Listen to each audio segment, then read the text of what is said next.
Bonjour à tous, c'est Elmic, bienvenue dans mon monde. Aujourd'hui, on attaque l'épisode numéro 6 du X-Wing de chez D'Agostini.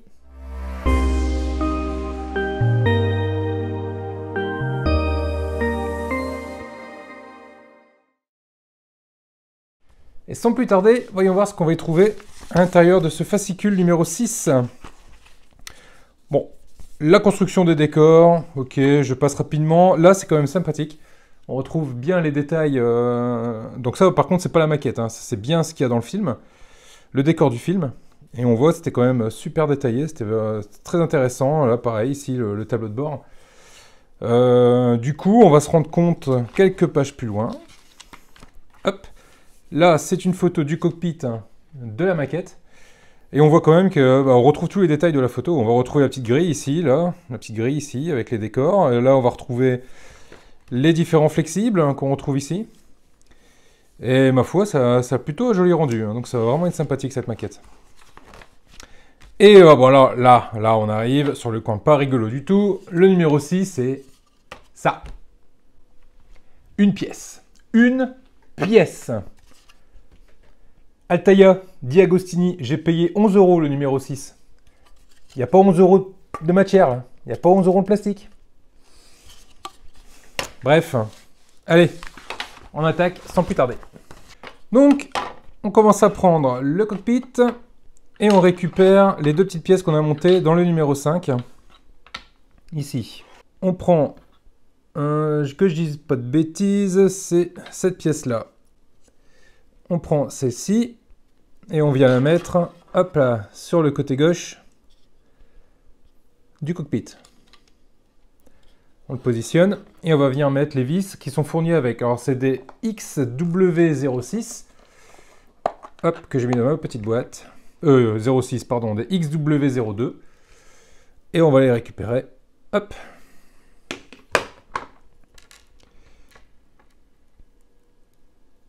Et on va les visser ça. Au-dessous, il y a l'emplacement pour deux vis. Et on vient visser ça. Ah, alors je me rends compte que j'ai dû, pour la maquette de l'Ecto 1, j'ai dû changer l'embout, du coup l'embout ne correspond plus, je vais devoir remettre un autre embout. D'ailleurs, si l'Ecto 1 c'est quelque chose qui vous intéresse également, le montage du vaisseau des SOS Phantom, je vous mets le petit lien ici, vous allez voir, c'est le deuxième projet en cours sur la chaîne. Ouais, avec le bon tournevis tout de suite, ça va mieux. Et voilà, cette partie-là est faite. Hop là, c'est monté. On va faire pareil avec la deuxième, qu'on va venir mettre de l'autre côté du cockpit. Et on va venir serrer avec les vis. Ici, deux emplacements pour les vis. Même principe que son petit frère à côté. Voilà, donc il me reste une vis en rab que je m'empresse à les ranger dans son compartiment. Et voilà qui complète ce numéro 6. Alors si on veut aller un peu plus loin et puis se donner un peu les idées sur ce que ça va bien pouvoir donner vers la fin, ce qu'on peut faire, c'est aller récupérer le cockpit. On peut très bien venir le mettre en place, hein, sans le coller, juste le positionner. Voilà. On se rend compte, bien évidemment, que ça s'emboîte bien. C'est sympathique. On peut aller récupérer l'armature et positionner le tout ensemble. Voilà. Alors, même principe. Tout s'emboîte parfaitement. Et là, on commence à avoir une pièce qui, ma foi, pèse son poids. Commence vraiment à être lourd.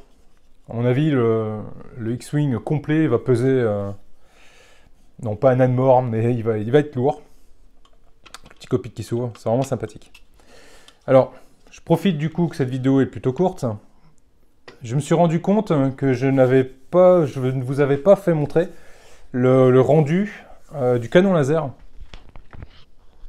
Le canon laser, une fois allumé. Donc, voilà, on y voit un peu plus clair. Donc là, le canon, le voici. allumée. Alors ce qui est vraiment sympathique, c'est toute cette partie-là en fait, on a l'impression qu'elle est rougie par le feu du laser. Ce qui est pas mal aussi, c'est toute cette partie ici, avec la grille. Tac. Avec la grille qui s'allume, et c'est franchement du plus bel effet. Ce que j'aime un peu moins, et je suis un peu moins fan, c'est l'anneau ici, qui lui-même s'allume. Et là, j'avoue, je suis pas fan du tout, là. Va falloir qu'on trouve quelque chose. J'ai une idée, on va essayer quelque chose. Bougez pas. Les astuces d'Ilmi. Voilà, donc j'ai piqué un petit bout d'aluminium à ma femme. Oh, dites-lui pas, hein, je vais me faire engueuler. Je vais juste prendre un petit bout. Et dans ce cas-là, on va venir faire une papillote à l'intérieur. Alors, on va le démonter gentiment. Toc.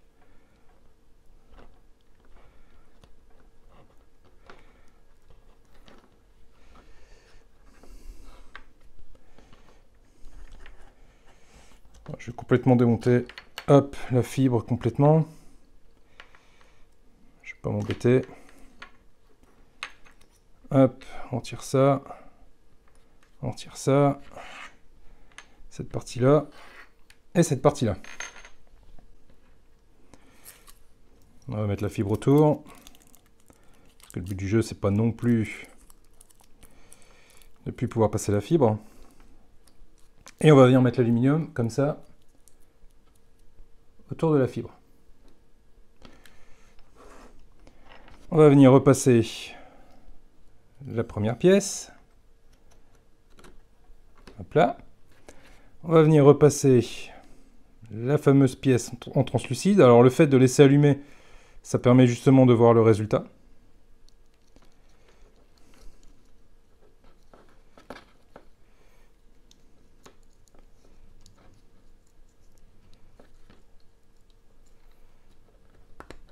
Et on resserre le tout. On vient passer la dernière pièce ici. On resserre.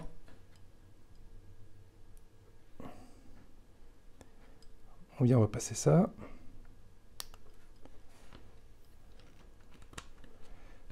Et on remet cette pièce-là.